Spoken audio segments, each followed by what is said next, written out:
បាទនេះមេបាពូជណាមន់សេម៉ានីដាតខ្មៅបាទប្រភេទមេបាពូជសេម៉ានីដាតខ្មៅរោមស្ងួតបាទប្រភេទសេម៉ានីដាតខ្មៅរោមស្ងួតបាទយើងបាន2ទ្រុងហើយមេបាបាទហើយយើងសំឲ្យបាន5ទ្រុងបាទប្រភេទពូជមួយយើងអភិរក្សបាន5ទ្រុងចឹងប្រភេទដាតខ្មៅប្រភេទដាតប្រផេះបាទអញ្ចឹងពេលដែលយើងអភិវឌ្ឍទៅគឺមានហើយមានចាញ់ហើយយកការថែទាំការថែទាំរបស់យើងទៅជួនកាលវាអាចថែទាំអត់ល្អវាអាចចេញដាតប្រផេះបើយើងថែចេះថែទាំល្អគឺដាតខ្មៅហើយប្រែពណ៌តាមស្ថានភាពហើយប្រែពណ៌តាមទីតាំងដែលបងចំបាទអរគុណនេះចែកម្លែកបន្ថែមពីពូជមន់សេម៉ានីបងចង់បានសេម៉ានីបាទប្រភេទរោមស្ងួត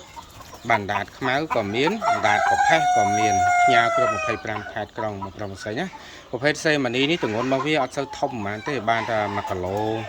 បាទកន្លះឬក៏1គីឡូ4នេះហ្នឹងអស់ហើយបាទទម្ងន់របស់វាហ្នឹងគឺសេម៉ានីចំហើយបាទទម្ងន់ចាប់ពី2គីឡូឡើង3គីឡូឡើងនឹងមិនមែនសេម៉ានីអានឹងពូជមន់ម៉ុងហ្គោលហើយព្រោះសេម៉ានីនេះគឺពូជរបស់វាមានតូចទេបាទហ្នឹងហើយអរគុណ